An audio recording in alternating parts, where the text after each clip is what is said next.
Good afternoon, viewers, and welcome to this live, unedited and unscripted exclusive video with Vice President Dr. Bharrat Jagdeo. And as you know, we do these lives from time to time. The interest is transparency, accountability, and the government explaining to the people through the Vice President what they're doing, when they're doing it, how they're doing it, how are they handling the treasury and spending the people's money. Dr. Jagdeo, thank you again for this opportunity.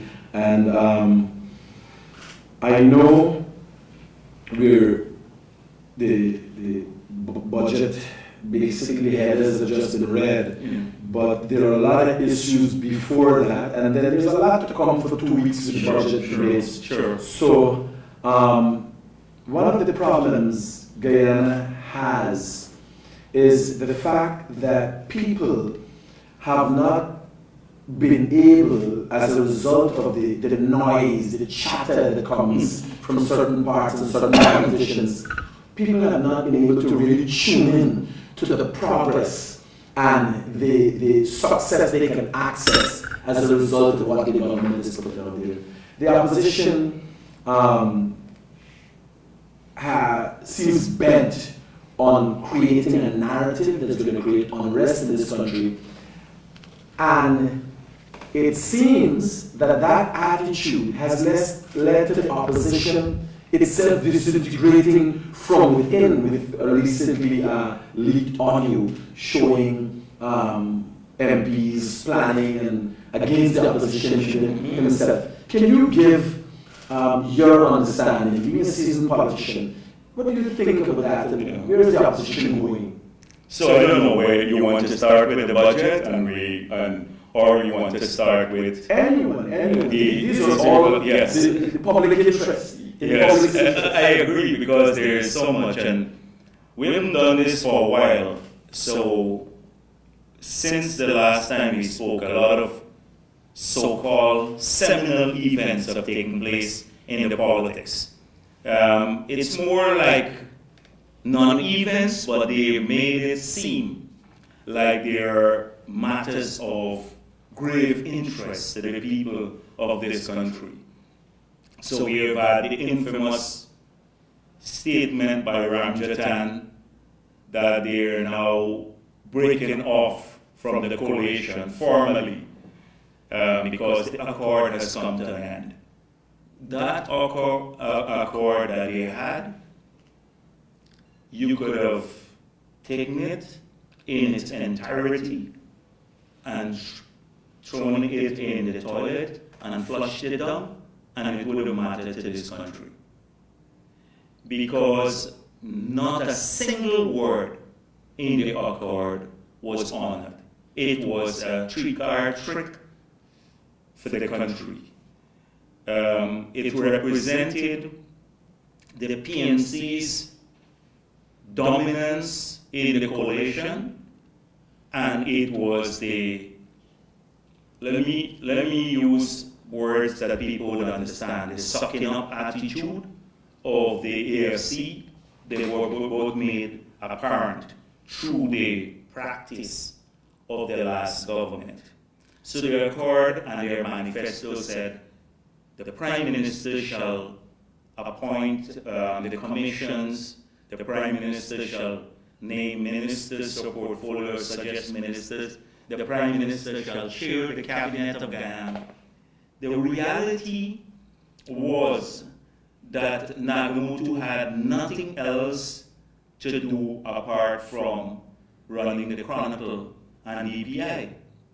And those were run by themselves because the Chronicle has a board.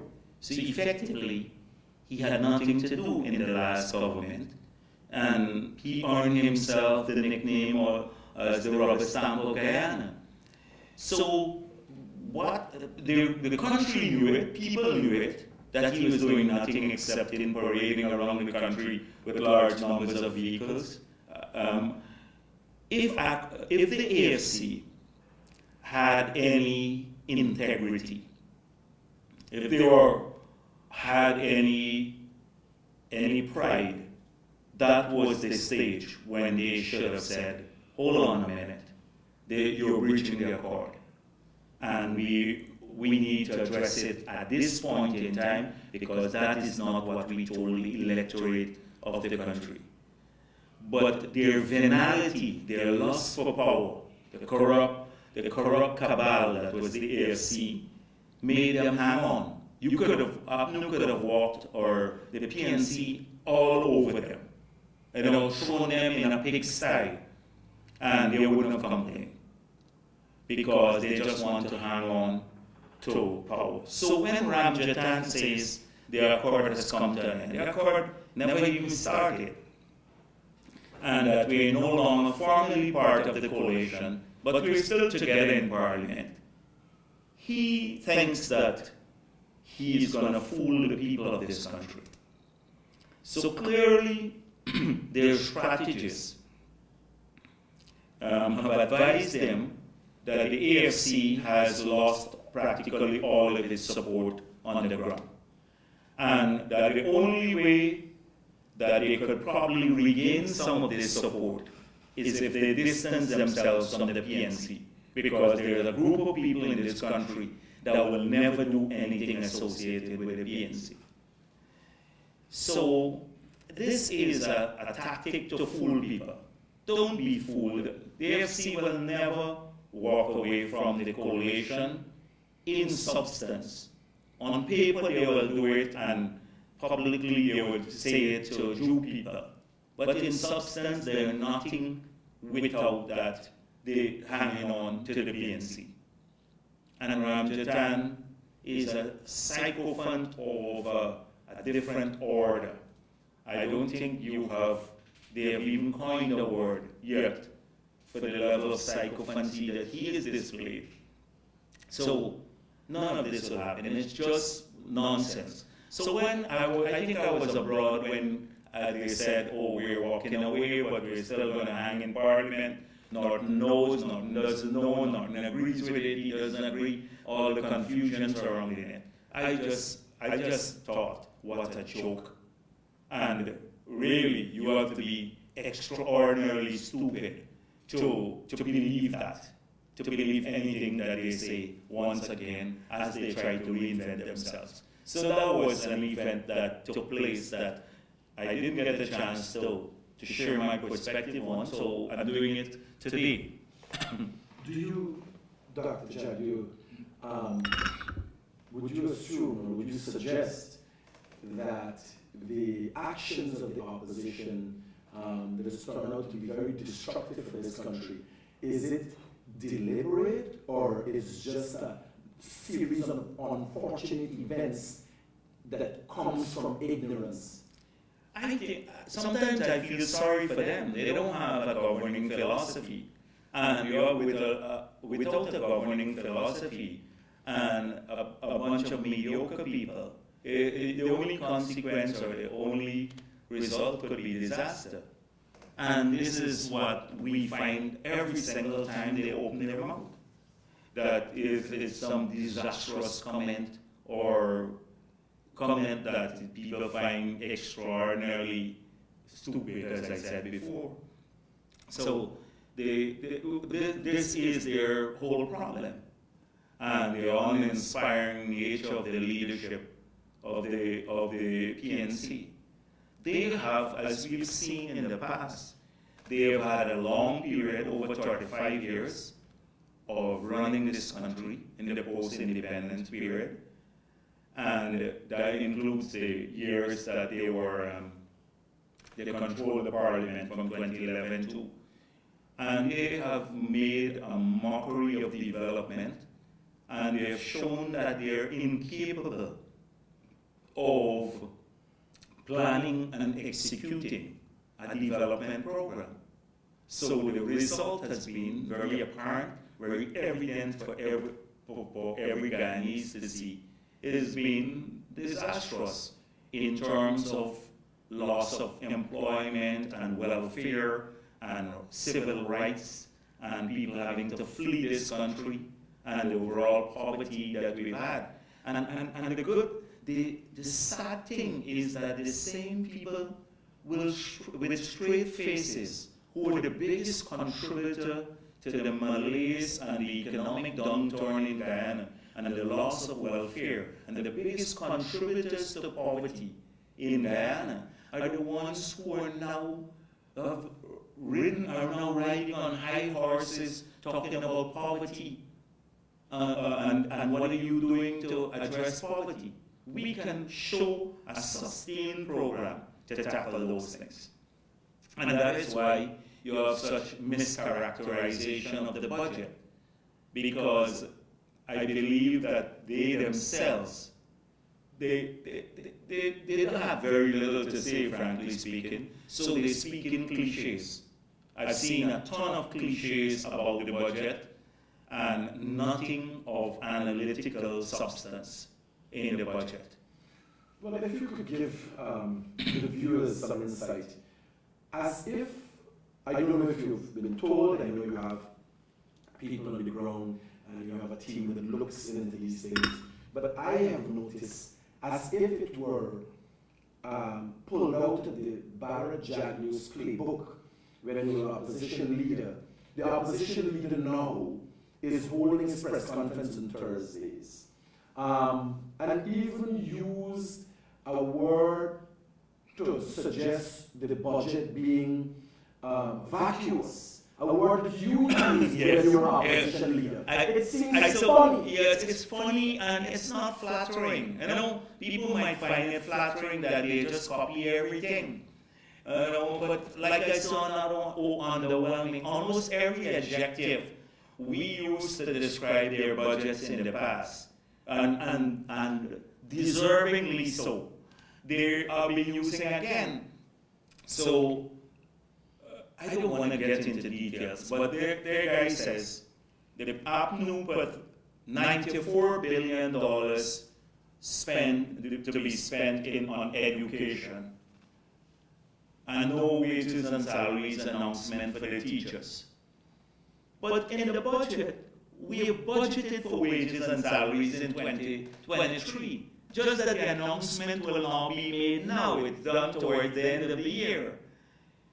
But he himself, for his party to put that out, $94 billion to be spent on educating our children of the $781 billion, shows the commitment of this government to the education sector and to our children. He says, they said, no, very little for the workers of this country. But we have budgeted $107 billion for employment costs in the public sector. $107 billion will go into people's pocket of the $781 billion will go in people's pockets as wages and salaries. And you know the funny thing is that if you compare 2014, when the last year the PPP was in office, to 2019, the last year they produced a budget. So they had 5 years, 2015, 2016, 2017, 2018, 2019. Five budgets. That the employment costs, that is wages and salaries of public servants, grew by $27 billion in that period. And in the first 3 years of the PPP, we have not even completed the third year, because there are 3 years more to go. 23, 24, and elections would be held nearly in 25. In the first three, this is the third budget, because the 2020 budget that we passed through. Guess how much the employment costs or wages and salaries have grown from? By $38 billion. So you had 5 years, and the total employment cost grew by 27. And in the first 3 years of the PPP, employment costs grew by $38 billion. And he says nothing for workers.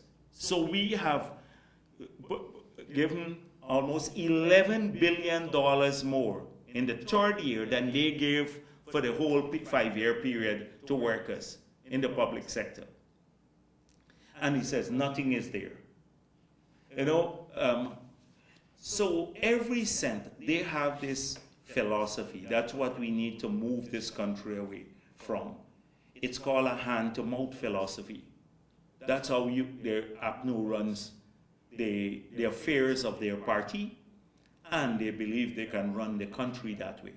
Now, all of our citizens will reject that, because you will never accumulate anything if you manage a country or a party like that. You'll never own a house. You will always try to rent a house. Under the PPP, we're working towards people owning a house. You never have a business. You'd only work with other people if you're with APNO. You can't start anything on your own. You never own a car or anything else. It's a hand-to-mouth economic philosophy. So they believe they must apply that to the budget. So that is why they will oppose, they will say, oh, look how we have such a big budget and only X amount going for wages and salaries. I've already pointed that out. So they don't calculate that when we build the bridge, and the reason is it's demonstrated, the hand-to-mouth philosophy is demonstrated in the 5 years when they were there, because all the spending took place on the current side of the budget. They didn't spend very little on the capital, that is roads, bridges, and all of that stuff, hospitals, schools, etc. So in this budget, we're going to start building the Demerara Bridge, Harbor Bridge. Now, they don't see that as important. We must eat every cent out. Eat every cent out. Spend every cent out. That's not the important. But the Harbor Bridge, yesterday I called Indar and I asked him, how many people cross the bridge, vehicles per annum? And he said 4.2 million. 4.2 million vehicles. If you say around 3 persons in a vehicle, on average, you have more. That's 12 million people cross the bridge every year. If you can save, based on the infrastructure we are doing, the 4-lane road now and the bridge, half an hour coming this way and half an hour going back home. That's 1 hour per day per person you save. That's 12 million hours a year you save.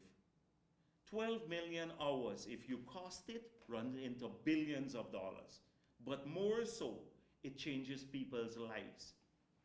So they don't think that's important. Oh, let's eat out every cent. Oh, what about the bridge? Because it's a lot of money to build the bridge. It's in the budget, and so it pushes up the budget a bit. But when the bridge is built, the budget will come down back because we've completed building the bridge. The same thing with the power plant, which is in the budget now, the gas to energy.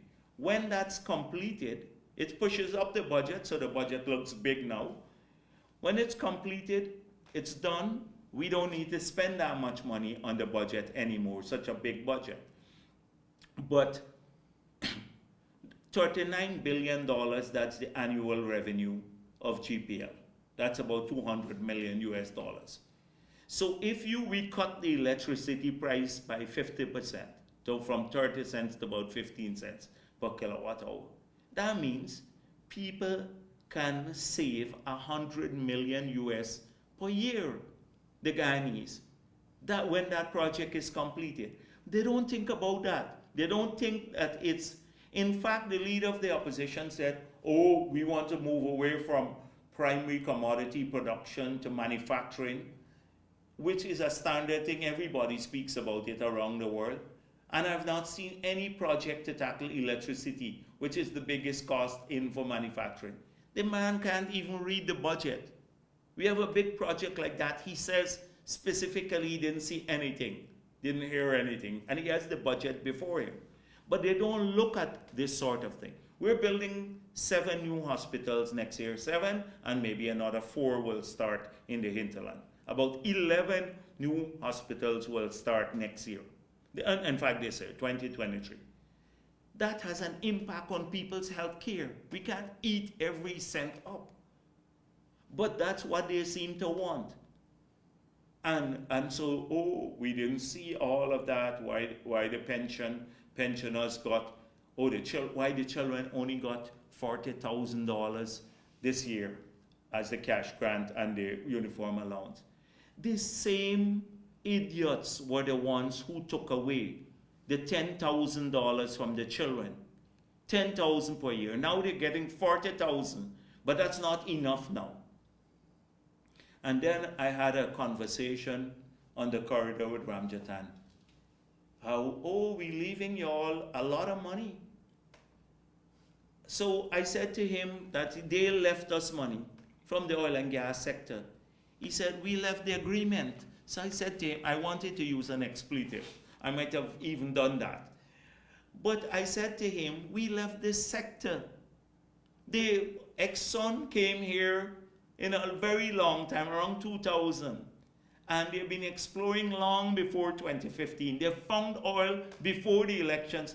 Apnu, Vulcan, and the others were saying it's a gimmick of the PPP before the elections 2015.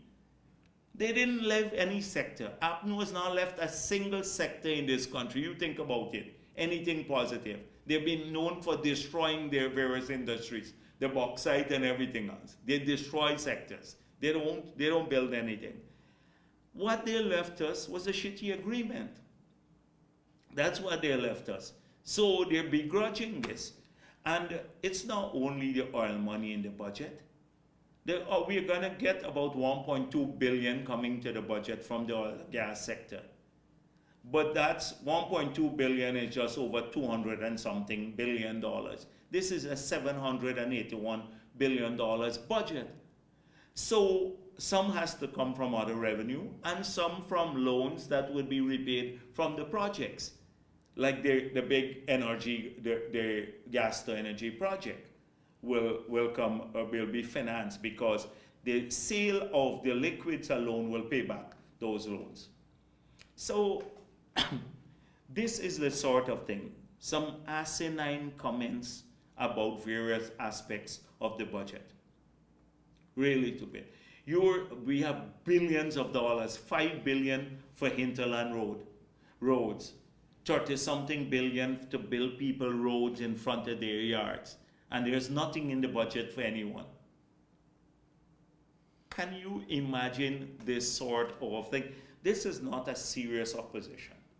This opposition is, as I said before, extremely mediocre. The comments reflect that. And let me tell you, I can predict every speech that they will make.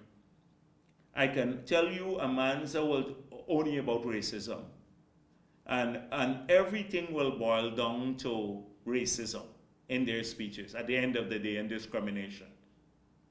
And they would lose sight of all the enormous opportunities and the assistance to various people in health, education, community infrastructure, the indigenous communities, support for people to get jobs, etc.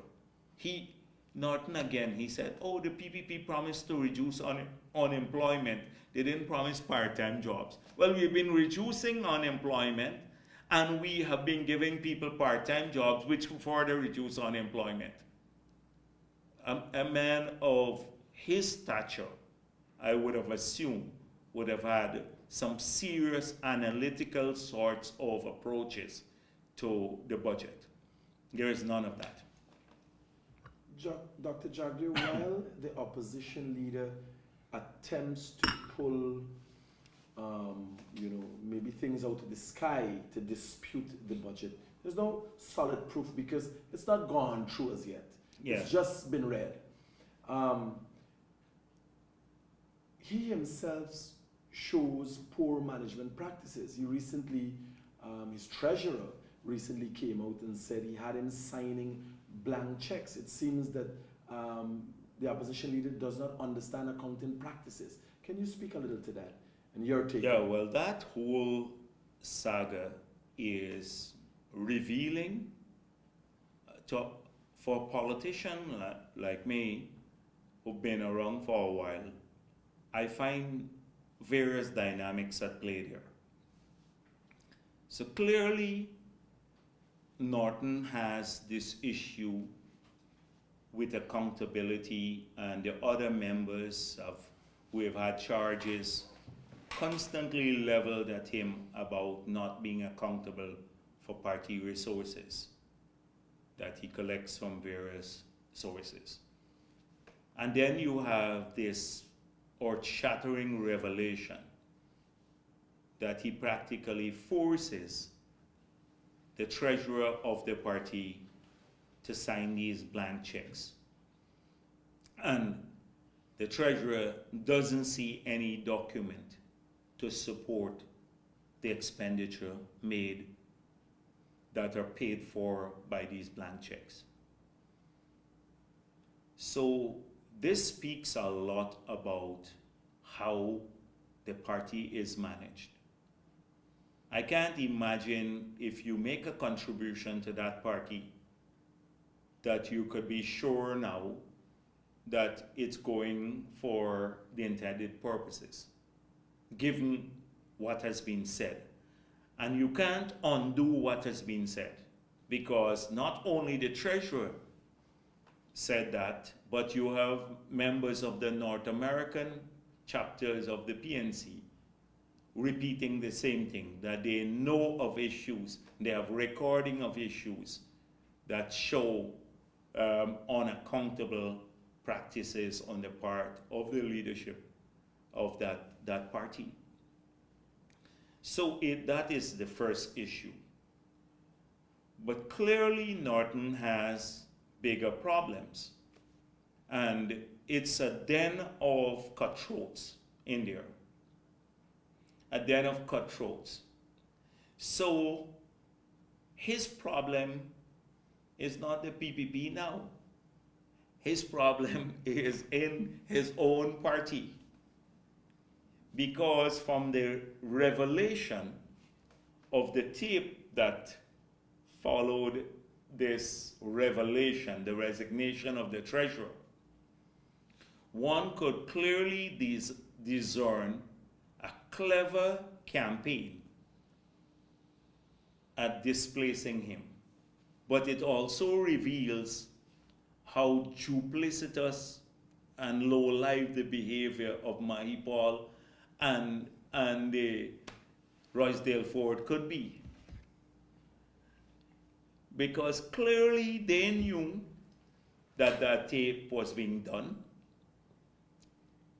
They clearly knew that it's going to be revealed. And they set up the treasurer for the purpose of doing two things for themselves. I think Norton might have felt that they had a hand in it. So they wanted to send the tape around to show Norton that it was the treasurer who was telling them this and not them instigating the matter. But by their posture, Roysdale Ford, his great posture and concern for the treasurer and racism and proprietary, and accountability, and you must let the central executive know about this, and Mahipal helping to write the letter. They knew this was being taped, and when it released, they would come out looking like the Star Boys. They're concerned about accountability. Now, I'm not so sure about Mahipal and accountability himself. Mahipal has been known for fingering funds at the University of Guyana, and that's known to everyone. And so it's a clever thing. They're trying to suck up to Norton, calling him the leader, etc., but clearly trying to get the guy to write the central executive to undermine him too at the same time. So it is, I can't imagine how treacherous these people are. And it must be very uncomfortable for Norton that even in the parliament where he sits, that more than half of the people think he is useless and that he can't lead them to any future.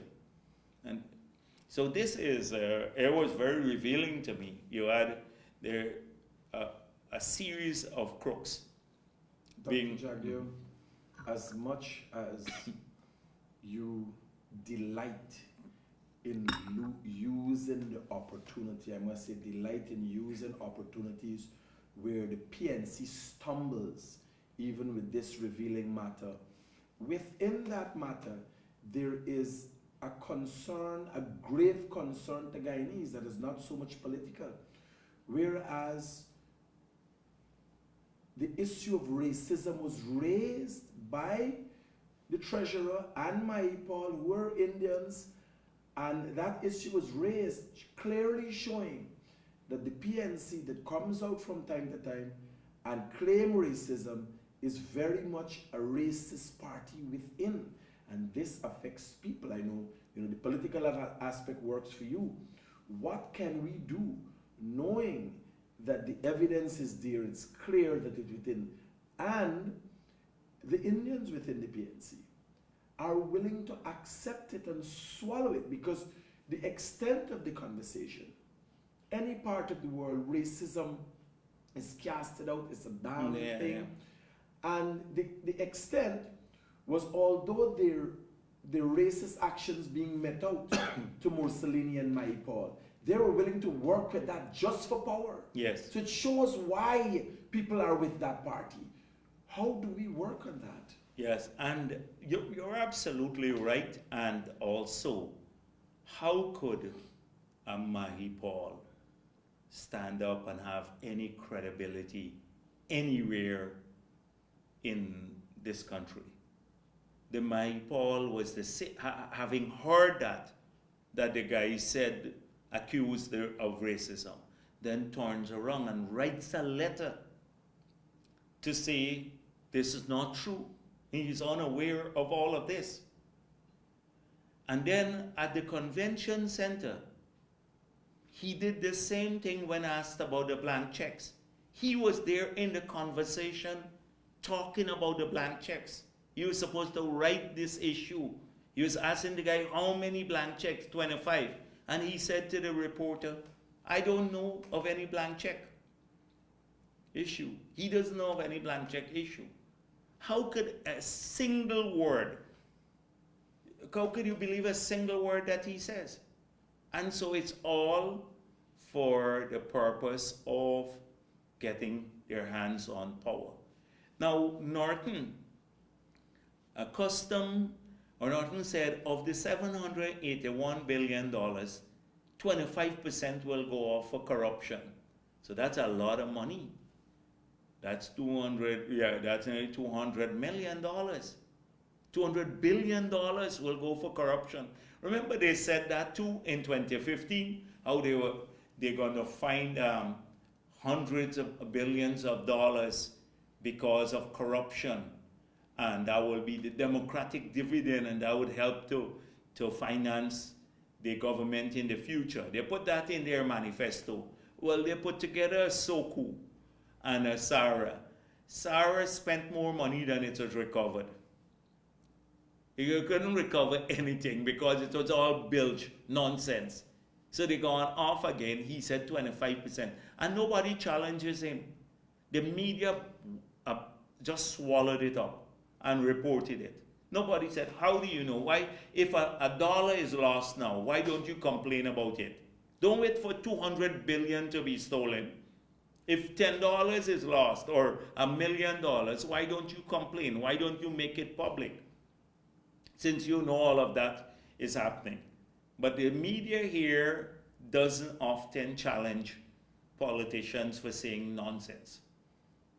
But I know where the 25% figure came from, because he's accustomed to that in the party. So given the blank checks, it must be a 25% siphoning that takes place there. So he thinks you can do that in government too. Well, my brother, it's not so. You have to go through tender process and the audit and everything else. You have to get an audit in the state sector. He prevented the man from auditing. The man called for an audit, the Treasury. He said, no, you can't audit here. The man wanted even Volta to audit the accounts. He said, no audit. So it's you're right. It's sad for the country. Dr. Jagdeo, after the budget would have been read on Monday, I received a few calls with concerns because in the reading of the cultural aspect of what is in the budget, there is $100 million, again for the people of the decade of African descent, I think. Is Apology still going to be getting money? And No, what is so the plan for Apology? what has happened is that the decade runs up to 2024. So the Apology used to be a subvention agency.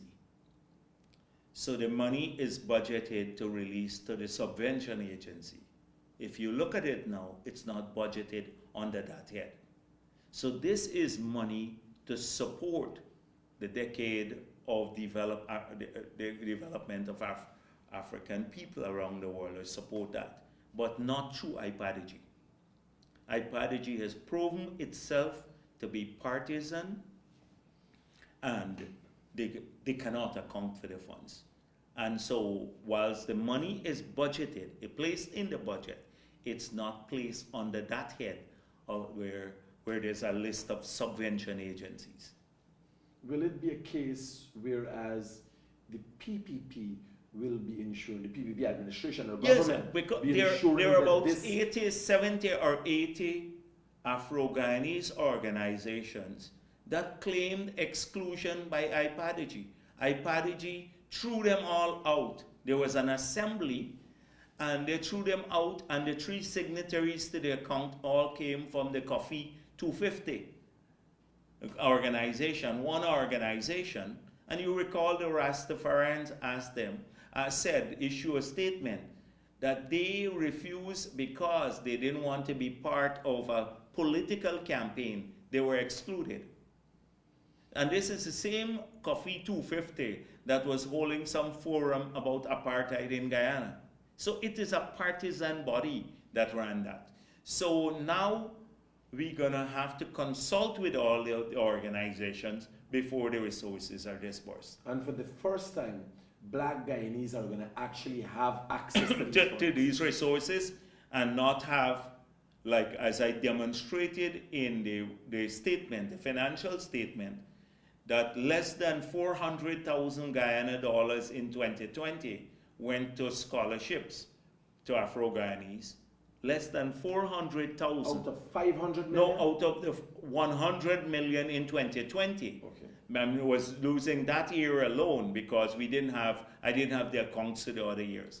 But that year, 100 million, 400,000 or so less than that went to scholarship, and $42 million for wages and salaries alone.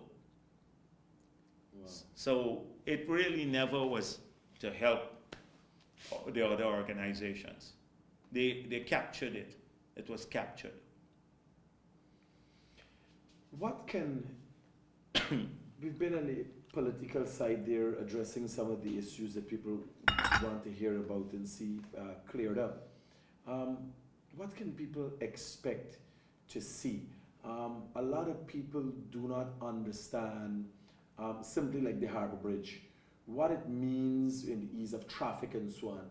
But in overall things, what are Guyanese going to be seeing, and what Guyanese can expect this year in the budget, if it could be? Well, the budget is, as I said before, it deals with immediate issues. So we keep increasing wages and salaries, we'll keep increasing the pensions, we'll keep increasing the children's grant, we set aside $5 billion to support cost of living. We've kept all of the old cost of living measures in the budget that causes us to lose billions of dollars. Support cost of living. For example, we kept the zero tax on excise tax on fuel. We've kept the old arrangements for calculating the taxes. That's the pre-COVID freight rate. We put in place, we still have this $5 billion to assist people. We anticipate globally inflation will come down. So the budget has a ton of immediate support measures. The part-time jobs, the assisting people with cash grants for small business, etc. Then it has a series of education and health interventions that will transform those sectors and operate us at a higher level. Then it has a series of other infrastructure that are critical for the future of this country. Comfort of our people, less accidents on road because we have better highways, more bridges that would stimulate the growth of industries, so that in the future we're investing, we're not eating, there's no hand to mouth, not just collecting to the eating every cent and not preparing for the future. The budget has a serious element of preparation for that future too. So that's it. If you go through the measures, you would see a combination of those. It's a carefully thought out budget with balances. And people, you know, we can't live only for today in the country. We have to live for the future too. Everybody wants more of our country to expand, more jobs, people getting higher salaries, people have greater comfort.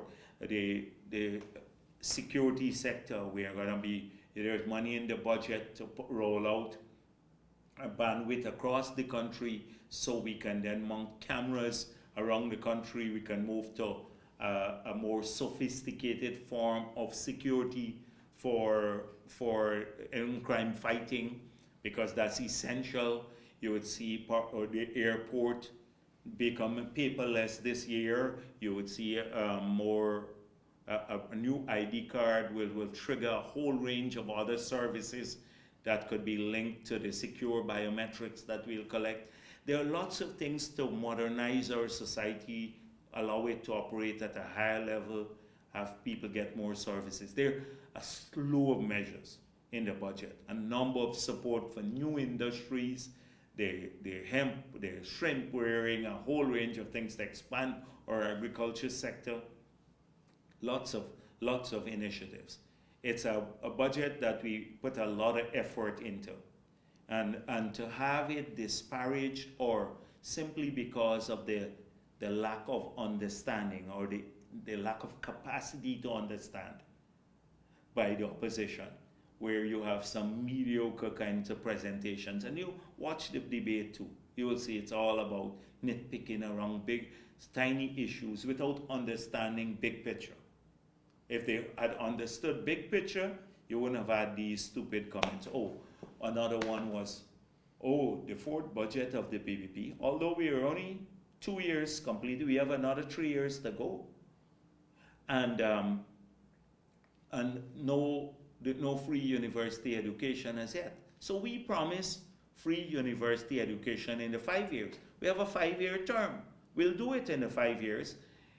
But for that to come from APNU, that raised university fees by 35% when they were in office in the 5 years, gave out maybe 1,000 scholarships, and their families took most of them. We've already given out nearly 12,000 scholarships. And they took away the children, stole the children $10,000. That's what they did in education. For that to come from them, you can imagine how irksome and irritating it is to me. Because, and many of us, knowing their history and what they did practically nothing. I saw they appointed a new general secretary now. A general secretary who sat there in Parliament when this guy said, one of their members of Parliament, that if Amerindians got more land in this country, they couldn't benefit from oil and gas resources.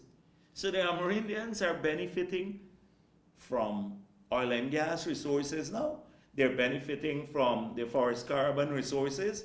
They're benefiting from every other program under this government. They're not blackmailed to say, oh, you can't get more land because if you get more land, you can't get oil and gas help. A minister in Parliament said that. And all the Ali Koch and the current vice president, all of them sat there. probably skinning their teeth. I don't know what they were doing. But this, and they agreed with it. How can they represent anyone? Dr. Jagdeo, many of the PNC associates have publicly acted in manners that are criminal. There's yet to be seen anybody brought before the court and, really justice to be brought to the Guyanese people. As of recent, Rickford Burke called for the burning of buildings. A few days after that, the Christchurch Secondary School was burnt to the ground. An investigation suggests that it was arson. And like if to accept what happened and knowing the opposition leader distanced himself from Rickford Burke by saying, activists on social media living outside don't know what's going on and we can't be fighting here and every time. Yeah, because I think it's a sensible thing that Norton did, because I know those people. They're wild. They have nothing to lose. Rickford Burke is a scrunger in New York. He's a scrunger. He goes around, getting a few pictures and interviews with people of importance. But he's of no value except to create trouble. And he is a criminal, as far as I'm concerned, a man who tried to extort money, blackmail a businessman, for which he's wanted. So I wouldn't put it past him to engage in other criminal activities. And he is evading justice, hiding in the US. Now, a lot of those people, Norton, I think, recognizes the double-edged sword, that they can sound convenient that they're on your side. But when they would be the first to cuss Norton, if he doesn't, Granger learned it the hard way. When you farm out your politics to extremists as a party, then often it comes back to bite you in the ass, and this has happened to them. You can't farm out your politics to extremists. And so Norton is known for his own extremism. Are you speaking from experience, Dr. Jagdeo? No, I'm not speaking. Of course, I'm experienced in the politics of Ghana. I've seen them doing that a lot of times. So I've seen the PNC do that many, many times, and then they couldn't rein in the extremists, and then the leader often paid the price. We've had to deal with extremists of all sorts from 1992. I've had a long history of having to deal with them through some of the most troublesome periods. So they don't bother me too much. They don't intimidate us if they think that they do. They live in a different era, and Norton is known for his own sorts of extremism, and as Roysdale Ford himself said, he is racist. Roysdale Ford accused him of being racist. But I think he has had more of a history in the country where it would serve his interests best, and to avoid that sort of thing. And I think he gave it some thought. That is why he distanced himself a bit from them, because they will take him up to the top of the tree and then drop him over, and he'd have free fall right down to the bottom. And so so I think it's a sensible thing he did by distancing himself, because this work is a criminal. He's a criminal, an extorter. The same medium that he used to blackmail the businessman. I see some people on the 2nd of January, some people called me and said, "We didn't know you were out of the country." So he posted something that I traveled out the country. I didn't leave Guyana for the whole year so far, and since last year. And that in New York, I had a hard time at the immigration getting into the country. And then when I got into the country, I threw out some officer who would come to collect me from the High Commission out of the vehicle because I was angry. So that is how creative he could be, because he's a criminal mind. You know, criminals come up with this sort of thing. So that sort of thing you can expect from a criminal mind. But I found it funny because people were calling me and saying, "You're overseas, what's the problem?" and stuff, a couple of people. And I had to say, you know, it's his criminal work. Who put that out? Dr. Jagdeo, it must be somewhere in the back of your mind. The PNC seems to be diluting itself. It seems to be losing touch with the people. And funny enough, you had an experience where the PNC was not at such a low point when they associated with criminals and brought on the dark days in this country, which saw the slaughter of thousands of Guyanese, massacres. Well, not thousands. You sound like hundreds of Guyanese. Right, you sound like hundreds them, right? of Guyanese. You sound like them. Remember the yes, hundreds of thousands. Guyanese. Yeah. We don't. Right? Yeah. Because I think it was 400 in total or somewhere about. No, but that's their number again. Remember they had this fictitious thing that they thrived on, that they released, that they were saying it, never released anything, that the PPP, through extrajudicial killing, killed 400 young Afro-Guyanese. And for years, they peddled that on the platform everywhere. It's a lie, of course. And then Starbuck News did, we pointed out how false it was. But you know, in the politics, people often don't listen to that much. And then Starbuck News did a story and showed that the 400 businessmen, policemen. You had the policemen who were killed. You had people who died from heart attacks. You had some criminals who were killed, who were killing people. You had a couple of people who were still alive. All of them on that list. It was a total fabrication. And persons from the massacre. Yes, exactly. Pressmen right. who were shot and killed at exactly. In Kaicho News. The people who were killed at Bartica. And so they were saying that the PPP did that. If anything, if anyone had to be blamed, you recall there was a release of an interview between Basil Williams and the Commissioner of Police, Felix at the time. And he said, Basil called him and said, "You helped us out here." When you were talking about agriculture. So people should go back to that period. You know, people have very short memories in this country. Even things that happened 2.5 years ago, the taxes. People, forgot about it. That APNU had taxes on a whole range of items. That they had tax on hinterland travel. That they told the Amerindians no more land for you, and they refused, they practically shut down the land titling project. That they told the rice farmers that's a private industry.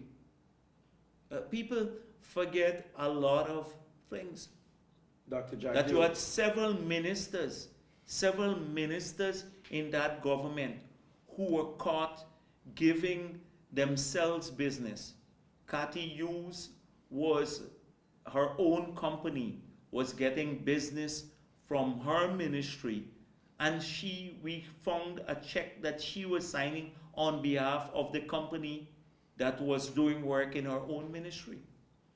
And she was the minister. There are several others. I don't even want to list that and go down that route now. People just forget this sort of thing. And the amount of cleaning up. I saw an editorial in the Starbuck News, and it says that apart from the 5 years of APNU, no progress has been made in Guyana. That has to be a guest editorial by some PNC man. I've never seen something as nonsensical as that.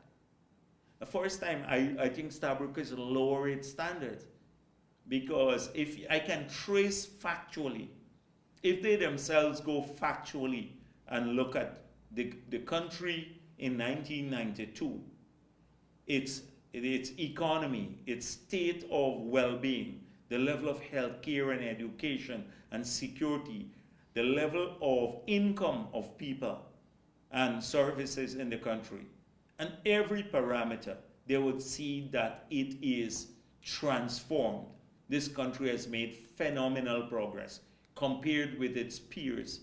Look at the region, where the region was 20 years ago, where we were 20 years ago in terms of debt stress and fiscally stress. That's where the regions are. The CARICOM region is today, and many countries in the world. They have retrogressed. We have changed direction. We grew through the global financial crisis. We were one of the few countries.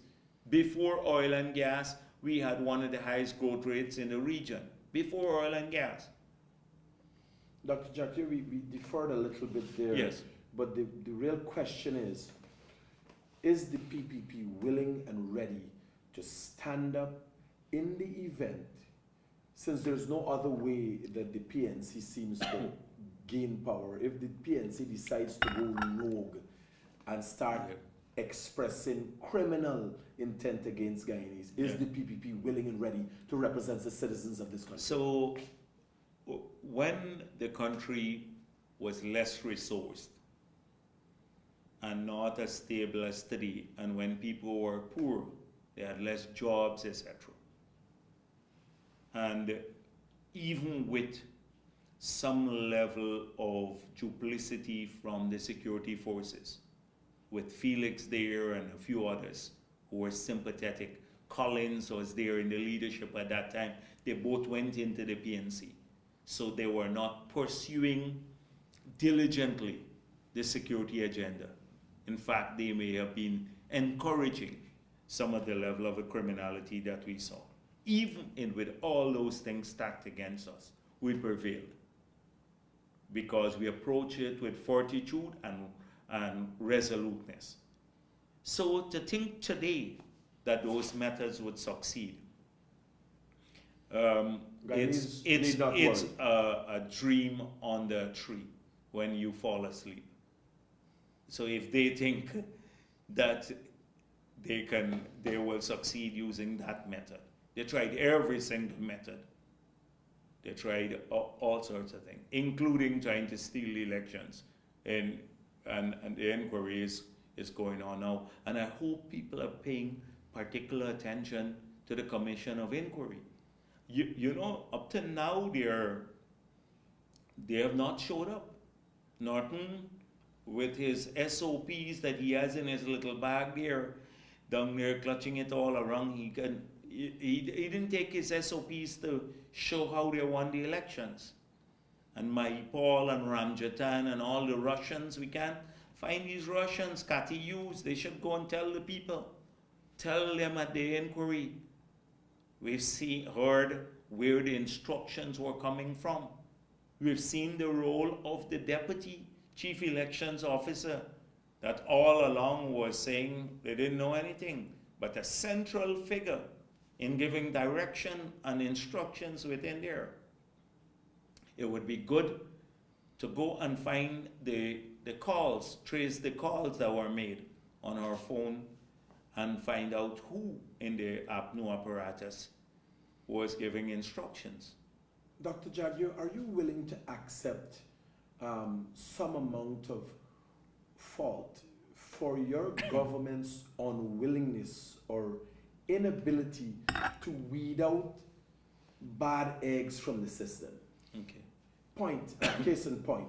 Recently, an employee of the Ministry of Housing was found to be a squatter. It was only discovered after she was acting in a riotous manner against her employer, who's supposed to be executing, not supposed to be seen any illegality in squatting. And this was even highlighted by the opposition leader as discrimination by the government, which in the government is creating its own problem by having a squatter in its employ. Yeah, we don't approach government in a vindictive manner, like they did. If you look at the changes across government since we took office, you would see that the changes are minimal and they're designed to ensure our programs get forward, because we believe all of our people deserve to work. So we don't go looking, and go, we don't have a litmus test every day going around to find who has a party card or who supports the APNO or not. So because we believe that that is critical in a country like ours, to have a broad, relaxed view. It doesn't mean that we are not going to come down harshly on people who act in a manner that is inimical or harmful to the development agenda that we have. If you can't pursue diligently and be supportive and do the job that you're paid for to pursue that development agenda in service of people, don't look to work with government. So I believe we must weed out all of those people who do that, who are obstructionists. You have some who are obstructionists in government. On the other hand, you mentioned we didn't know about this. Most likely the minister did not know that this person is a squatter. We have this issue all across the country. The development agenda is so big. We have thousands of projects, contracts out every day. It's almost impossible for us to know everything, which contract is there. You need to see that the process is done. But we can't follow everything, especially when you have to run the country and see that the big things are being done. So that is, sometimes people expect that from cabinet members, that they must know if a man block a drain in front of their yard, or the person who got paid to do a contract is doing a shoddy job. We can't know. What we can promise, if it's brought to our attention, we will follow up and take steps to address it. But we can't know everything. And that is why I suspect this person could have been a squatter and working with the ministry. We didn't know, and can be hostile. The point you made about not doing much about the people from the past, we did do quite a bit, but the court is also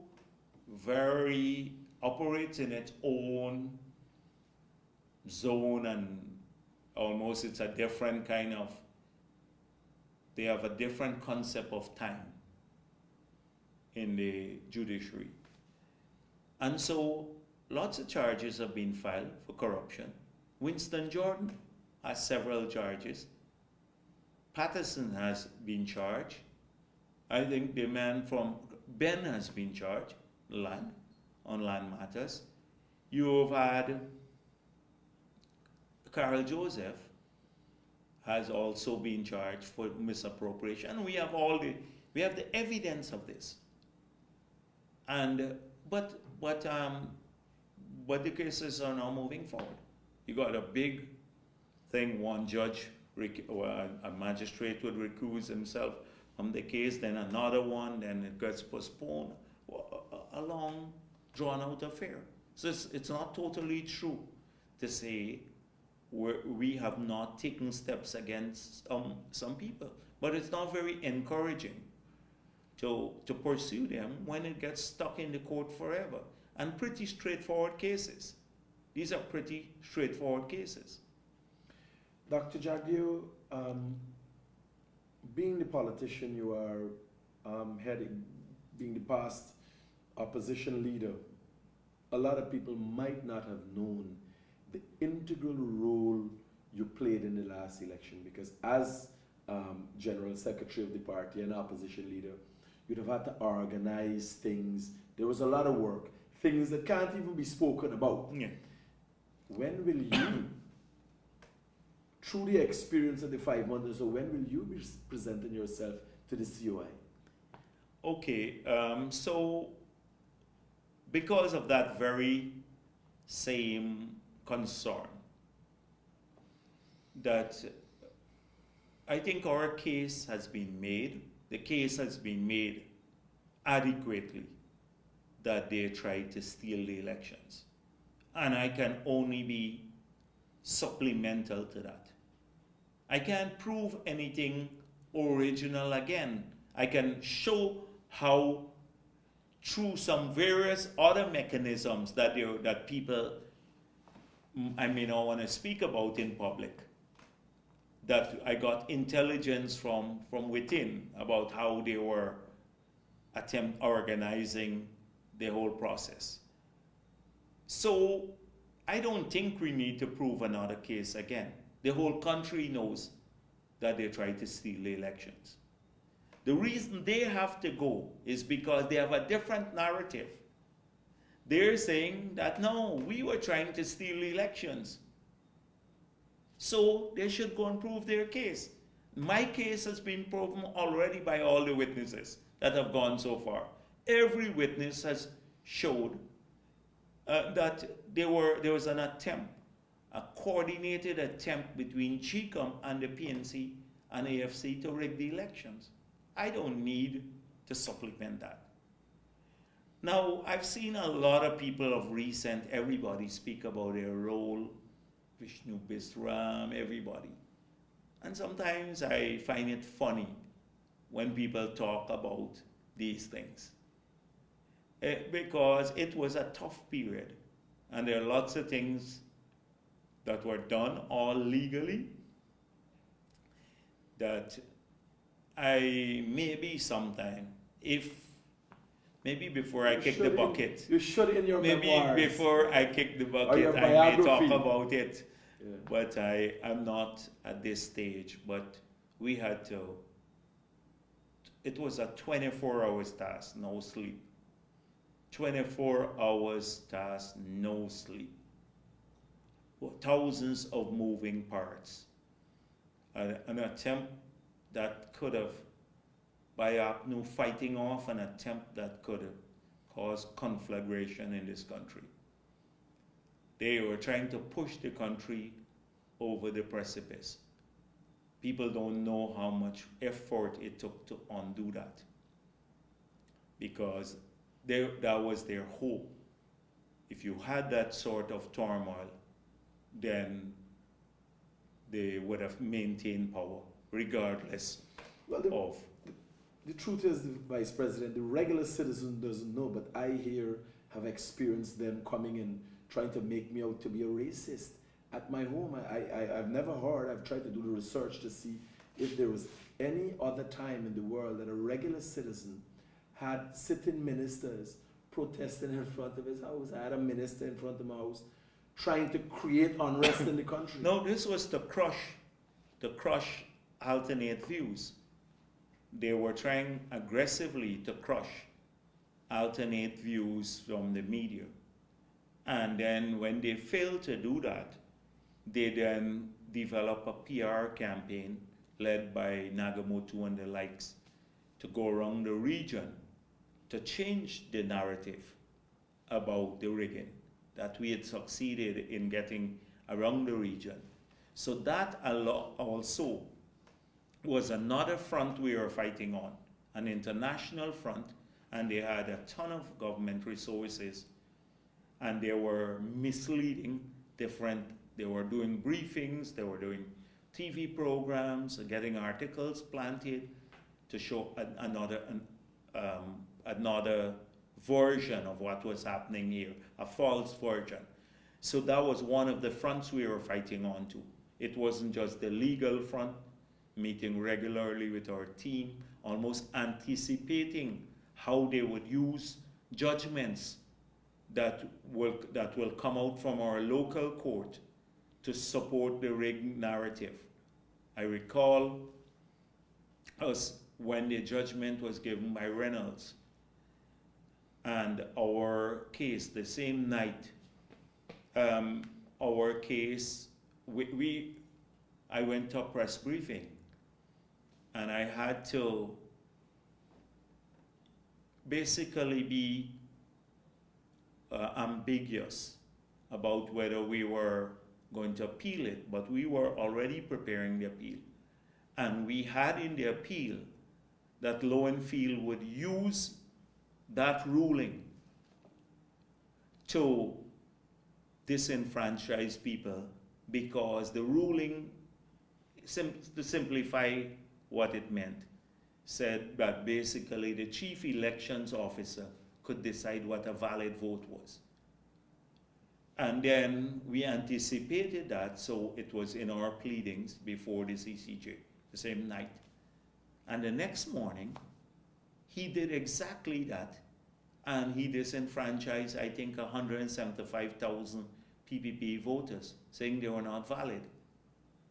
And so what we pled, our fear to the CCJ, manifested itself in a specific action by the chief elections officer. So when we went there, the CCJ saw it was evident. And so a lot of anticipation of that, a lot of the work on the ground to keep our base informed but also patient. You had a lot of work in APNU support areas through messages and meeting with groups to make sure that the lies that they were telling didn't resonate with people, and to urge them, they were trying to urge them to come out and support the rigged elections. So a lot of different parts were moving, constant PR daily, a minute by minute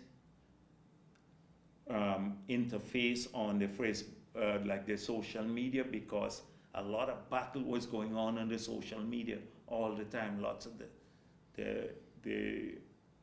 lots of misinformation coming from their side. Are you capitalizing, Dr. Jagdeo, on the enlightenment of the opposition supporters? Why I say this, recently I was driving down the road in one of the Rumveld boroughs areas, and a councillor came to me. And because of our constant interviews, the individual said, I don't want to say man or woman. PNC councillor said, Critic, bring Jagdeo to this area. That we want to talk to him, we want development in the area. I'm a PNC, but I'm going to work with anybody to get development. No, and another group, I'm going to see them in London too. They've asked me to go. But, you know, when I meet with the international community, their narrative, they love to come and write some of them, these reports about you're on the precipice of ethnic war and stuff. And I said to them, in fact, I just did an interview with another group, and I just said that to them. I said the level of maturity that our people displayed in the 5 months is unparalleled, often in more homogeneous societies, ethnically homogeneous societies, or religiously homogeneous societies. That in some countries, if you had to wait 5 months for election result, you'd have conflagration. And our people waited. And this is why the people of every race, every religion, our people, that's why I have great faith and in the people and hope for our people, all of our people. When I say our people, I don't mean PPP supporters. I mean everybody, PAPNU supporters, Guyanese, everybody. And I have great faith because of those things. I've seen over the years how it used to be a tougher period, 5,000 people on the street, and people start earning more, they're growing into the middle class, they have a house, they start building, progressing, and they listen, and they start discerning for themselves too. And people process a lot. There was a lot of information going their way from the APNU in that period. Oh, get a swearing, Granger, the PP trying to steal the elections, going with guns here and all of that. And people just discounted all of that and waited. And you hardly find that in countries where everybody looked the same. So it's very positive for this country. Dr. Jagdeo, do you think that in the AFC's claim that they've separated from the PNC, but also in their unwillingness to come forward to the COI to explain their side, the conspiracies that they had. Yes. Because there were two different type of conspiracies. Do you think that is the nail is going to be the nail in the AFC's coffin? The AFC has no independent leadership with a clear mind of its own. Ramjatan's only hope is somehow he can hang on to the APNU and maybe get back into power, which is a faint hope. And so they will, as I said, they will prostrate themselves anytime the PNC says prostrate yourselves. You know, like when you say to a dog, sit, and the dog sit down like this, that's AFC for me. Not that I'm calling them dogs. Next thing, tomorrow they say, Jagdeo call them dogs. I'm saying dog-like behavior, right? You know, there would never be a dog that's a little bit more, you're telling me to sit down here? I want to know why. Right? They will never behave like that. Because they're a spent force. They lied to the people of this country that they stood for something. They're the middle. They will ensure integrity in politics, and they were the most corrupt, even more than many PNC ministers. And so they're spent. How are they going to go and tell the sugar workers? Remember, the sugar workers were very supportive. When Ramjatan says every cent spent is going down a black hole, you can say that to a worker whose only chance of taking care of his family, sending his daughter to school or his son to school, getting food on his table, is the wages he gets now from the company, that it's a black hole. You have to work and help those people. What? His bitterness is because the sugar workers just rejected him. He's bitter. So contemptuous of people, generally a politician. Bitter. He is bitter. He is a bitter politician. That's the way they work. You know, for me, politics is important, but personal politics can trump politics for the good of people. We've had many people who were critical of the BBP. Mansour Nadir was one time a party, the UF, that was very critical. Leslie Ramsamy was in a different party. A number of people. And I think they learned about us and our programs for the country. And we have observed a number of people into our party because we have an open door policy. And we treat them with respect, people who've come to us. Here, they're treated with contempt. You should hear APNU people talk about, when they talk to us about the AFC, and for people like Ramjatan and Nagamotu. They're very contemptuous of them, almost laughing them. Dr. Jagdeo, not to come off as a conspiracy theorist or even being sarcastic, sounds funny, but it's serious. After the 5 months of the PNC, a lot of their campaign happened on social media. And then Mark Zuckerberg came up with this idea of a metaverse, an alternate universe that people could go into and create. Do you think it is APNU's actions that he would have written? Because it played out on social media. So he would have understood the inner workings, what they were doing, when they were doing it. Do you think he learned of the metaverse from APNU? An alternate reality? In as much as I would like to agree with you, I think APNU is incapable of any big idea. So I don't think anything of that nature, productive nature, would come out of the PNC just to be as you know, like, well, jokingly say that. But But really, but your point about them living in an alternate world, we've made that point a couple of times. And the reason is that the era has left them. The era that they're accustomed to. They have an entirely old leadership, an old leadership that never incubated another generation. And exposed them. If you look at the PPP, you would see that.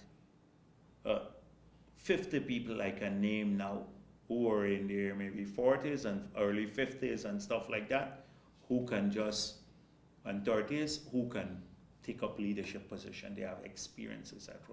You have a vacuum in the PNC. So you do have these old leaders, and then you had a vacuum of groomed young people, and so that vacuum was filled by the people like the Sherrod Duncans and the others, and the Amansa Walton, who now grounded. They're scattered, they've never worked a single day in a serious position of responsibility to deliver on something. So it's a wild sort of leadership that the vacuum has been filled with. So that you can't pass on to that running government.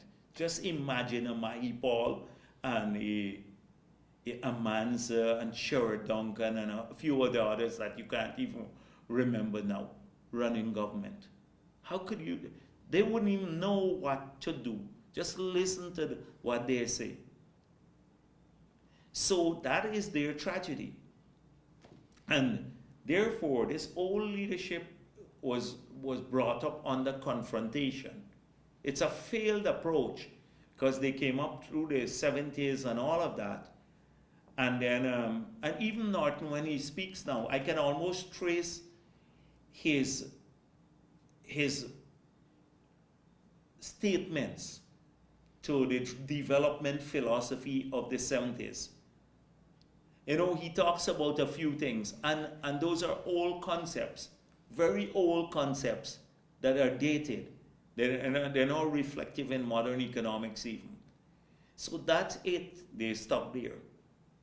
And it's a big tragedy. So it's not like so much an alternate universe. It's that time, ideology, economic theory has overtaken them. They have overtaken them. And they're still stuck in this period. And they're overtaken by all of these issues. And so that is why they sound so out of touch. They sound so mediocre. And this group of young people who were supposed to have been groomed, they're just not capable because they're never exposed. Unlike, you know, we brought in, when I was president, a number of ministers in their 20s and 30s and all of that. Irfan Ali came in to the government very early. Ashni Singh, Robert Prasad, a whole range. I can list them. Where Vic was Nigel was a permanent secretary, and Collins and all of them, and so even it was an easy transition. They had experience in government already. Priya Manikchan was there, etc. So they know how a cabinet functions and what is involved in policy making. That's what's lacking. Dr. Jagdeo, as always, when we have what I call the live, unedited, unscripted, exclusive interviews with you now, on closing, I ask you, because I think the PPP supporters, you know, from listening to the budget and we had a call-in program on the budget night and what was going on, people are fairly satisfied. A lot of people have different concerns. But in closing, I always ask you to give reassurance, because the opposition constantly misguide their people, but give reassurances to the people there that this government is for all people. So, if Yeah, you would- yes, and you know we've always done that we work for everyone. But the PPP supporters also need to understand that they're going to constantly, if they go to the sites that mislead and then repeat it, it's not doing a good, it's doing a disservice to the party and the country. I expect them to be discerning. I expect them to read and find out. And they know by instinct that we are never going to do anything to harm the interests of people of this country, that all of our programs would be designed to advance the cause of our country. We've essentially been a positive party about everyone. And we say this at every meeting. But to think that they will be disadvantaged, too, some of them say that. It's not true. We're not going to reverse discriminate against Indo-Guyanese because we want to prove that we are working in favor of Afro-Guyanese. Or we're not going to reverse discriminate against Amerindians or because we want to show we're working in favor of Indo-Guyanese. We are working for the development of all of our people because that's the only sustainable policy for a country like ours, when all of its people are advancing. And we need all of our people, and even more given the development plans that we have to work here. Dr. Jagdeo, we're going to close on a note. We are working for the development of all of our people, from Vice President Jagdeo himself. Thank you for this opportunity and hope we can do this again. Viewers.